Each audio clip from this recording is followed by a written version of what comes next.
We start with an update on a most wanted Wednesday suspect. San Luis Obispo police arrested 43-year-old Richard Eugene Parson last night for failing to update his sex offender registration. But some people are wondering why a sex offender was arrested for peeping into Grover Beach homes, released, then wanted again, all within a week. KSBY's Megan Healy joins us live in San Luis Obispo to explain that registry process. Megan? Well, Karina, in 2002, Parson was convicted and as a result of that had to register as a sex offender. But the SLO County Sheriff's Office tells me they weren't able to check the status of that registration until after he was released. Well, last night, citizens spotted him at a Starbucks and alerted authorities.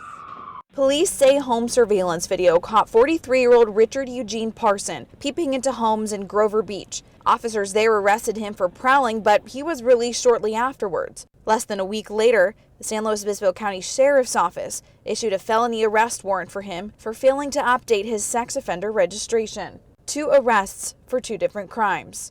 It's not unusual for one law enforcement agency to arrest someone and then release, and then have another agency with concurrent jurisdiction to arrest for essentially the same facts. But defense attorney Elon Funky Bilu says he usually doesn't see back-to-back arrests happen like in Parson's case, where a registration status wasn't checked until after a person was released. You would think that they would, that the arresting officer would be conscientious enough to look at something that obvious, especially when the person gets arrested for a sex offense like peeping or something like that.